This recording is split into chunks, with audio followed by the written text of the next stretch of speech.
Ang hapon mga kaigsunan, dalaygon ang Ginoo labaw sa tanan sa paghatag nato kay gayunan sa pagtuon sa kanunay, mensahe sa balanong nga pulo, mensahe ala sa may pagkinabuhi, mintas niya patan kilutana.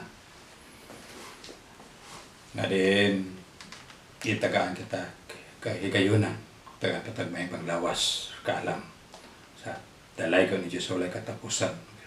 I-greet na ako kanunay, ang mga viewers, subscriber, mga kaigalan, kaparintihan, mga kauwan ako sa trabaho sa una. Ingon sa mga literature evangelist, mga kauwan ako sa Exicum Committee sa MACPA Federation, diya sa part sa Iligan City, Mindanao. Ingon sa kauwan ako mga elder, council sa POA Association o MACPA Association, ingon sa Tambakan State Church. Daghang salamat kanunay sa inyong pag-support ka nako. Sa di pa ta magtusunahan, mga liyatas Ginoo nga itaw kaalam. Nagampot ka. Manamo kita sa langit, ikaw sa walay katapusan, ikaw ang Diyos, Abraham, Diyos Isaac, Jacob. Tabagi kami sa kanunay, sa kasibot, sa pagmamalandong, sa pagtuon sa malang pulong. Gihay ko sa Holy Spirit, sa kalam. Panangi ako mga viewers, nga din, hatagi sila o sa kaalam, hatagi sila magpanglawas. Doon naman sila isuliran, problema sila kinabuhi. Tabay lagi no. Physical, spiritual, material, injustice, hatagi, kasulbaran tanan. Lord, ikaw magkakasanan. Sa ngalan ni Jesus. Amen. Mga kasunan, tunan na ito ang sinulat ni Mateo nga din ipasiginong siya sa pagministeryo. Nagahatag ang Ginoo sa paghatag sa dakong sugo ala sa katawan. Sinulat ni Mateo, Apostol Mateo. Nagaingon diri sa Matthew chapter 22 verse 34 magsyan. Sa Matthew chapter 22 verse 34 to 40 mga kaisunan. Diningon. Apan sa pagdungog sa mga parisyo nga napahilom niya ang mga Saudisyo, sila nagatapo. Usa ka kanila nga batid sa kasuguan may gipangutana kaniya aron sa pagsulay kaniya. Batid sa kasuguan butan nato ni mga di kampanilya ni mga sunan ator ni nga di kampanilya batid ha batid god usul di pangutana pagsulay kang Ginoo dire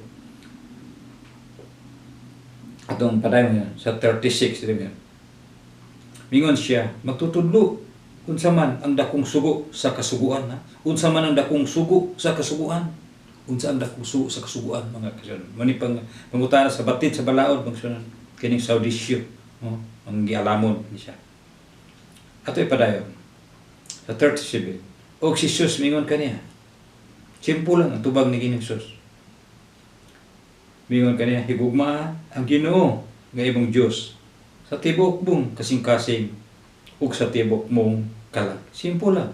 Ang gipangay sa Ginoo. Higugma ang Ginoo nga imong Dios ug tibok mong kasing-kasing ug sa tibok mong kalag ug sa tibok mong salabutan. Ikaduha. Mingon si Jesus. Mao kana ang dako nga unang sugo. Ug ang ikaduha sulsara na nga mao kini. Higugma ang imong silingan sama sa imong kaugalingon. Muna gihatag ni Ginoong Hesus nga dakong sugo alang sa makatawhan mga sunan. Pangutana sa sabatid sa balaod niya kining sa Saudisyo mga di kampanilya ni nga batid sa balaod batid god. Mana simple ang tubag ni Ginoong Hesus. Gugma ang imong Ginoo, ang imong Dios tibok mong kasing-kasing, tibok mong kalag, sa tibok mong salabutan. Mo kana ang dakong sugo nga gihatag sa Ginoo.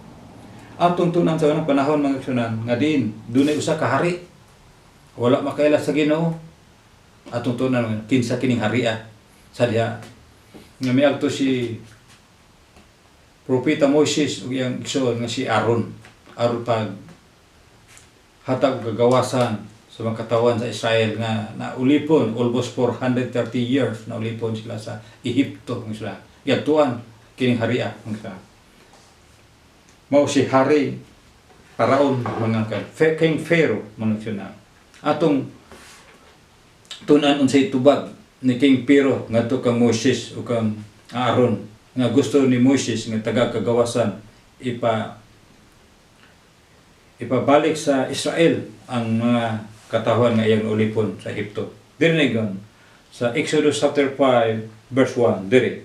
Ug unya miadto si Moses og si Aaron kang Paraon ug sila miingon kaniya, si Jehova ang Diyos sa Israel nagaingon nini, tuguti ang akong katawhan sa paglakaw sa paghimo og pista alang kanako dito sa kamingawan. Verse 2 diri ngon. Og si Paraon mitubag kinsa ba? Mo nitubag ni Paraon mga King Pharaoh. Og si Paraon mitubag kinsa ba si Jehova? Aron magpatalinghog ako sa iyang tingog ug magatugot ako sa paglakaw sa Israel. Ako wala makaila kang Jehova, dili sa ako motugot sa paglakaw sa Israel. Grabe bugat kay mga kaigsuonan ang tubag ni King Pharaoh ngadto kang Moses o kang Aaron mga sunan. Naghangyo si Moses nga kinahanglan taga-kagawasan ang mga katawhan ng Israel nga 430 years nga gilipon sa Ehipto para wala siya motugot. Ingon siya ni David usbon ko. O si Paraon mitubag kay kinsa si Jehova aron patinghugan ko ang tingog o magatugot ako sa iyang pagpalakaw sa Israel. Ako wala makaila kang Jehova dili sa ako motugot sa paglakaw sa Israel. Mga kaigsunan, bugat kay tubag ni King Pharaoh ngadto kang Moses o kang Aaron, mga kaigsunan. Unsay gihatag sa Ginoo og silot ngadto sa Ehipto, mga kaigsunan. Wala siya makaila sa kang Jehova nga maong Diyos mo nagbuhat sa langit sa busa. Unsay gihatag ang silot sa Ginoo ngadto sa Ehipto, mga kaigsunan, diri sa Psalms 105 atong tun-an sa silot ng Psalms sa David. Diri ngon. Atong sugdan diri sa verse 27. Psalms 105 verse 27. Ipadayag nila ang iyang mga ilhanan taliwala nila ug mga katingalahan dito sa yuta sa Cham. Ipada niya ang kangiog ug nahimo kining kangitngit. Number 1, nahimo kangitngit ug sila wala malalison sa iyang mga pulong. Kaduha, nagihatag silot sa Ginoo ngadto sa Ehipto. Gihimo niya ang ilang mga tubig nga dugo o gipamatay ang ilang mga isda.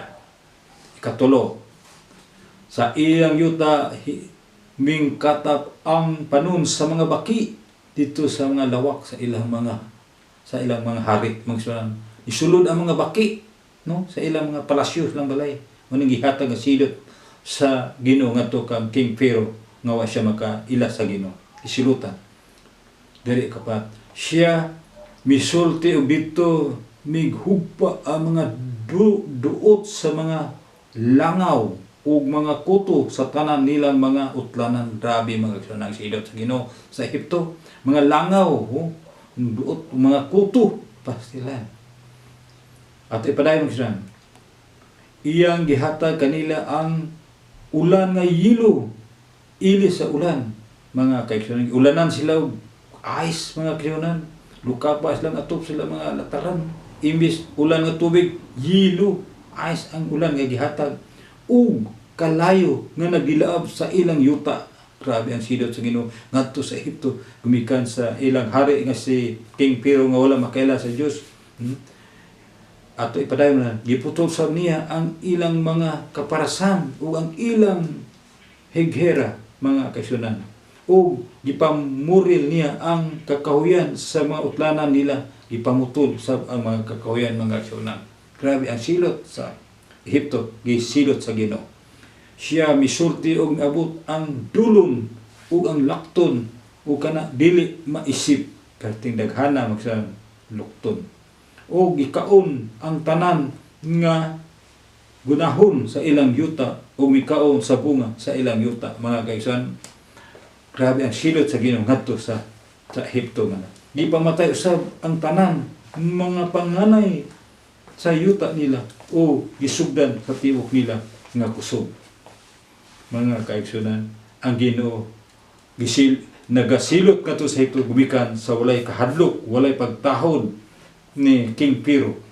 Mga kaigsunan, busa na ingon sa sinulat ni Apostol Pablo sa unang Korinto chapter verse verse 16, verse 22, chapter 16, verse 22, derningon, matinunglo siya nga wala mahigugma sa Ginoo.